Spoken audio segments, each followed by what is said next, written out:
everybody, it's Tommy and welcome back to my channel. Today we are starting a brand new Create a Sim series that I am so excited about. I have not done a Pokemon related video in a while. I recently did Professor Oak's Laboratory and it's really gotten me in the vibe of some of my older videos that I used to create. I also have never really used Max's Match on my channel before, and if you follow me on Twitter, you know that I've recently fallen very hard and very in love with Max's Match, and I've been trying to figure out a way to integrate it into my channel in a series type of form, because I also haven't done a Create a Sim series in a while, particularly lately. I've been building a lot, so this is a really nice break for all of that and all of those ideas together, and I decided I've had this idea since January, and this is not a new idea by any means. I do not claim this idea to be original. I have seen this done before, but when it came to my head to maybe attempt this as a series form in January, I sat on it for a while because I wasn't sure, but I have not been able to let it go. And I decided we're just going to give it a go. I really am curious to see how you guys feel about this.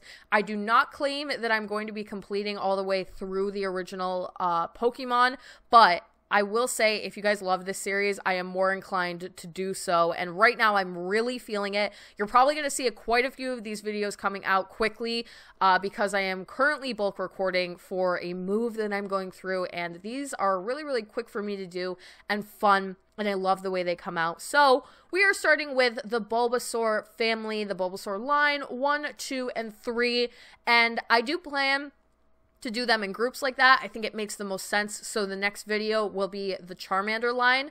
For all of them, I've decided I do not want to go super literal with this. So I could easily go up the alley of doing plant sims and doing lots of vines and being very much like in that grass category, very literal with it.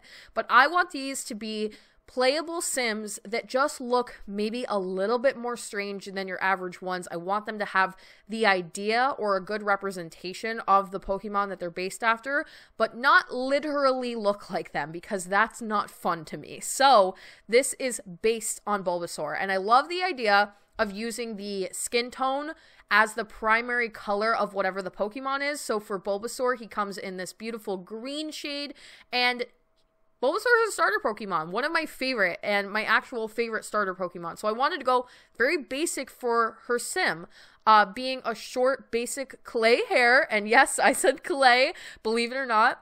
I'm going to be doing all clay and as much Max's Match as I possibly can for these, with the exception of a couple of pieces, because there is this intermediate Max's Match alpha style that I'm also drawn to, and I'm not going to exclude myself from using it just because it's not Max's Match, but I am trying and I'm warming up to it. So yeah, I liked the look of the basic jogger set matching to go with the color of Bulbasaur's actual spots and play on that idea, and then a shorter bob style hair to represent the green beautiful bulb on the back of Bulbasaur.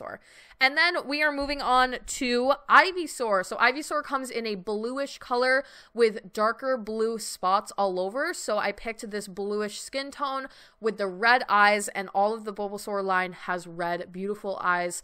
And I loved the look of a wider, longer set nose and bigger lips. I felt like that paired really well together. And I wanted to make all three of these ladies very badass looking and just very powerful, very sure of themselves and confident in everything that they do, because I feel like that's so Bulbasaur, that screams Bulbasaur to me, especially regarding the animated TV show and everything. If you remember Ash's Bulbasaur, it was always very stubborn, very confident, knew what it wanted, and I carried that idea through all three of these ladies. So I picked a green clay hair in a bob slash bun style, again to pay homage to the leaves and the growing greenery, and I picked one single accessory flower because of the idea of a Ivysaur has a bulb on its back, so it's a flower kind of in bloom, one singular flower type of idea, paired with this beautiful tulip style skirt that literally looks like the bulb or the flower that Ivysaur has on its back. And eventually, I believe I settled on a more neutral top. I was toying with the idea of using that plant type top that comes in lots of variations.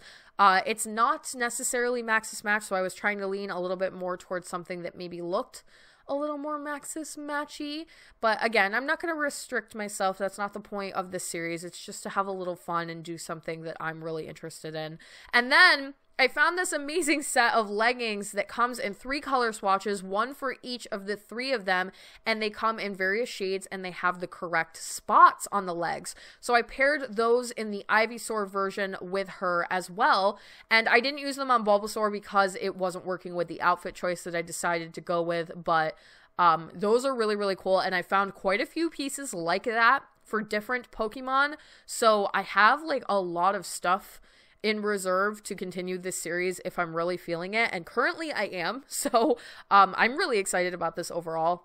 And then last but not least, we have Venusaur as the final evolution of this series, and so I wanted it to be the final form, still that like badass confident look, but very cleaned up too, and you know, final form-ish, if you will. So the difference between Ivysaur and Venusaur, I would say, is that Venusaur has heavier eyes that are a little bit more closed, and so I did pick a downward facing eyelash paired with those bright red eyes, and all of them I did make a little bit thicker. I felt like that really matched the overall tone of the 3 Pokemon, paired with another green hair that comes in a wavy variation that is very leaf-like and viney and textury, and then a full beautiful flower crown to match, as if the full flower was in bloom, that is displayed on the back of Venusaur's back.